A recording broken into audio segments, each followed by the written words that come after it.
1 year ago, I moved from Wisconsin to Charleston, South Carolina. And throughout the first year of me saltwater fishing, I had a lot of troubles. But throughout the year, with some advice from other people and experiences I gained from going out there and fishing, I learned a lot and actually finally had some success. So that's why I'm making this video today, to teach you guys a few lessons that I had to learn the hard way, so hopefully you don't. So without further ado, this is everything I learned the first year of saltwater fishing. So today we're going to break the video into 3 different sections. We're going to start with tides and times, which is the biggest change from freshwater to saltwater fishing. Then we're going to talk about different types of fishing that you can do, mostly inshore fishing. And last but not least, we're going to talk about specific species and how to target them. Now stick around till the end because I'd say that's the most important part, but also you need to know everything when you're starting saltwater fishing, so I would just watch the whole video.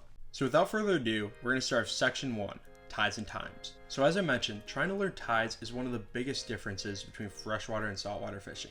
And honestly, when I started, I had no clue.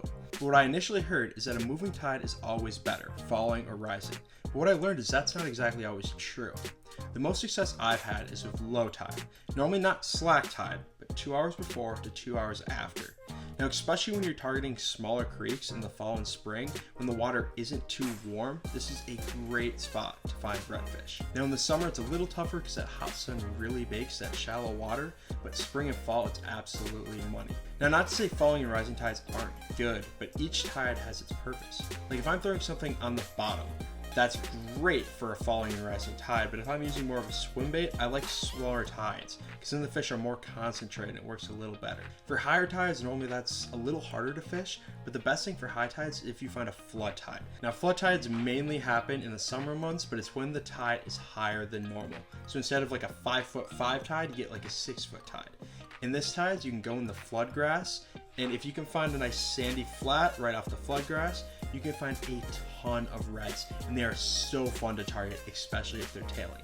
But other than that, I don't really fish high tides as much. I know a lot of people have success with them, but I just really haven't in the past year, so I always try to do around low or rising or falling. But the bottom line is any tide can be good if you know how to fish it. So next we're going to talk about time.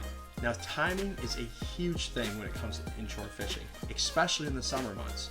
So as I mentioned, in the summer it's a lot hotter and it really bakes that water, especially at low tide when it's shallow. So in the summer months, you really want to fish when it's morning or night. That is the best time in the summer. Now in the fall and spring, it doesn't really matter as much, but I've always found that in the morning, the redfish are way more active and it's a lot more fun. Now when we're talking about time of year, as I mentioned, summer's a little hotter. That's harder to fish. Winter is pretty cold, which also makes it harder to fish, harder to find the fish. In fall and spring, that's your money months. That's where you find the fish in the shallow creeks and they're all grouped up and it is fantastic.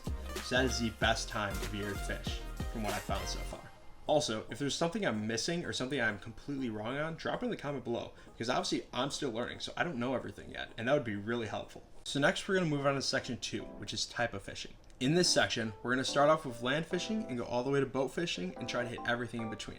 Now first off, we have land fishing. Now when I'm land fishing, I'm looking for a few specific things that I know will hold fish. One of the things is an inlet where a smaller creek is meeting a larger creek. That mouth right there normally holds fish that are waiting to ambush bait fish.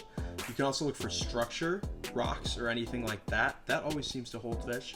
Or 3 docks, which as well as structure always seem to hold fish. Now there's different methods you can use for each, but normally fishing on land, I like to use just bait that you can hold on the bottom. You can do anything from cut mullet to cut shrimp to fiddlers. You could even use live bait like mud minnows, mullet, anything like that. You can also use swim baits. Swim baits work a lot better in like shallower areas. And I've also heard topwater does well as well. I haven't really caught many fish on that, but I know a lot of people that do. So you could really use anything fishing from the land. Next, we're gonna move on to surf fishing. So with surf fishing, what you wanna find is a beach area that then drops off and you want to throw it right in that little hole. So for surf fishing, I like to throw anything that can just hold and stay on the bottom. And you want to use a pretty big weight. I like to use 3 to 4 ounces depending on where I'm at. But the baits that you can throw, I mean, you can throw anything from cut mullet to live mullet. You can throw live mud minnows. I know that does well some spots. You can even throw shrimp. Like, just keep it simple. Just throw it in and you'll eventually get a fish. Surf fishing is a lot of fun and it's really relaxing. Next, we're going to talk about pier fishing. So pier fishing for me is something that I've learned to not love as much. If you get a lot of action, it's fun, but it's kind of hard to find good piers. There's a lot of piers that I've noticed that are more like touristy fishing areas that, like, if If you go on vacation, you're gonna go fish the pier because that's a pretty common place to fish, but you're only gonna catch like croakers or pinfish or something small. There's not really much success in those areas, but some piers that you can find are really good. It's just hard to find those piers. When you're pier fishing those, you can also catch like mackerel, blues, which are really fun to target. I haven't had much success with them, but I know people that have. But when I'm fishing a pier, there's two ways to fish it. You can either do the same bottom fishing, same baits as like surf fishing or land fishing, or you can throw like a gotcha bait, a spoon. And I know a lot of people have success with those. That's where it's easier to catch like mackerel and bluefish, but it really depends if they're there. If they're there, you'll catch a ton. If they're not, you won't catch any. Next, we're going to talk about my favorite method of fishing, which is kayak fishing. Now, this gives you a lot more variety when finding spots. So when I'm looking for kayak spots, I'm pretty much staying in the inshore waters. I'm trying to find the small creeks, and I'm trying to find oyster beds, and I'm trying to find docks. Any of those work throwing any of the kind of baits that I mentioned before. Normally, if I'm throwing like oysters and small creeks, I prefer to throw more of a moving bait just because it's more fun in my opinion. Just a swim bait, anything like that. But if I'm throwing docks, I normally throw something that'll sit on the bottom, cut mullet, shrimp, anything along those lines. That's probably the most fun. But the thing with kayak fishing you have to look out for is you have to watch out for the tides and you have to watch out for the wind. If you don't keep track of those two, you could be swept into a place that you don't want to be swept and you can get stuck easily. Now granted, I only have a little 8-foot kayak that works perfectly fine for me, but you just have to be smart. You have to know the weather, know the wind, know the tides. If you know all that, you're fine. So last but not least, we're going to talk about boat fishing. Now this is obviously the best type of fishing. The only downfall is you can't really get in as tight as spots of a kayak. It's kind of the same thing with a kayak though, except for you can just get to spots faster. You can try a whole bunch of spots a lot faster than you obviously would with a kayak. It's also easier to find and follow fish, and you can cover a lot larger of an area. So if you have access to a boat, that's definitely the best way to do it. But there are other things of a kayak that make it better. But either way, you're going to have a blast out on the water. Now, last but not least, we're going to talk about specific inshore fish species and how to target them. So first, we're going to start off with mackerel and bluefish. As I mentioned, my favorite way to target these fish is with the gotcha bait on a pier. It just is a lot of fun. It really tires your arms, but seeing them dart at your bait, it's so cool. It's a ton of fun. You can also catch these fish really anywhere with a cut mullet just sitting on the bottom. I know especially bluefish love to eat that mullet, and you can have a lot of success doing that as well. Now next up, we have the black drum. This is a fish that I haven't really targeted that much, but when I have caught them, it's literally just throwing shrimp at docks. Next, we have the sheephead, which apparently is a fantastic eating fish that I've never caught. Now mainly the reason I haven't caught them is because the type of fishing is really boring. The best way to get them is just take a filler crab and put it on the bottom, which is like a Carolina rig, and just sit it by a pylon on a dock and just keep going pylon to pylon to pylon until you eventually find a sheepshead, because that's where they hang out. I've heard that the best time to catch these fish is early spring, but again, I haven't caught one, so that's just from what I've heard. Next up, we have the flounder. This is another species that I haven't really nailed down yet, but the best way to catch this species, from what I've heard, is live mud minnows or live mullet. Just any kind of live bait that you're just dragging across the bottom. These fish also love structure, so any kind of rocks, if you just drag that bait by the rocks, you're bound to get absolutely destroyed by a flounder. And flounder is fantastic eating fish. I love flounder, so it's definitely a fish that's fun to target. Now next we have speckled trout. Speckled trout are really fun fish to target because they love to group up, so if you catch one, you'll catch a bunch. So there's a few different baits that I've thrown for speckled trout. The first one is the white paddle tail or swim bait. That always does really well for me. You can also throw like a shrimp behind a popping cork. A voodoo shrimp normally works best from my experience. But you can also throw a mirror minnow bait, which I haven't fished that much, but I've heard that absolutely kills a speckled trout, especially in the fall. So those are all great options for going for speckled trout. I've also heard you can throw live bait, so live shrimp is also fantastic. Now last but not least, we have one of my favorite inshore species, honestly one of my favorite species in general, the redfish. Now with these fish, there is so many ways to target them. I could literally make a whole video about how to target redfish, but I'm just gonna go over the ways that I've had the most success on over the past year. So most of the redfish I've caught have been in shallow creeks in the spring.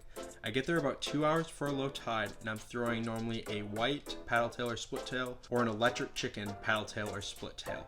Now what I'm doing is pretty much just looking for either a tail or any kind of wake that tells me that there's a fish there. And I throw blind casts as well, but if you can see that wake or see that tail, you can kind of tell which way they're going or which way they're facing. And what you want to do is throw it a 90 degree in front of them, not on their head, just a 90 degrees, so they have to come chase it. That's what I've had the most success on, and honestly, in those shallow creeks, especially on a kayak, that is absolute thrill. It is so cool, especially if you hook up on a giant.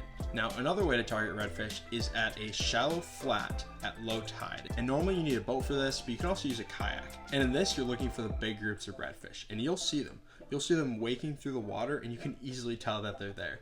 And the cool thing is, you'll see it all over the place, especially if you go into like sounds of a ton of oysters. Now you can also throw cut mullet in front of them. I've seen that do well if there's a lot of fish in the area. And you can also do live mullet. From what I've heard, live mullet is the best bait for redfish. I haven't used it that much, but I've heard it does fantastic, especially in the late summer, early fall. Now, other methods that I've heard to target redfish are just throwing cut mullet around docks. I've heard that redfish absolutely love the cut mullet. Now, if you want to target the bull redfish, what I've heard is you just want to find the deep holes and throw either cut mullet or shrimp or something along those lines to the bottom and let it sit, and you can catch some absolute giants. Normally you need a boat for this, so I haven't really done this yet, but I've heard people have success with that. Another great method to target redfish is the flood tide. This is one of my favorite because it's the most exhilarating, especially when you see the fish tailing. So for this, you want to go when it's a higher tide than normal. And what you want to do is just pull through the marsh. Doesn't matter if you got a boat or a kayak. And what you're looking for is a tail. Now, once you see these fish, there's multiple ways to target them. My favorite types of methods is using a fly, an imitated fiddler crab, or anything of those sorts, or just swim bait and just trying to throw it right in front of them. And if you can hook up on them, it is so cool. I've only caught one flood tide redfish in my life, and it was such a cool experience. So that's another one of my favorite ways of catching redfish. But honestly, I'm probably missing a lot of different methods to catch redfish. I mean, I only mentioned a few. So if you know any others that work really well, just let us know in the comments down below, because these fish are one of my favorite fish. So if you're gonna start inshore fishing, I definitely recommend targeting redfish for your first fish. So that's the end of the video. I really appreciate y'all sticking around, and I hope that these tips help you out because, like I said, I fished inshore for about a year and I had a ton of failures. And if I had something like this when I started, I would have had so many less failed fishing trips. But the only way to learn is to try. So anyways, appreciate y'all watching today, and I'll see y'all next time.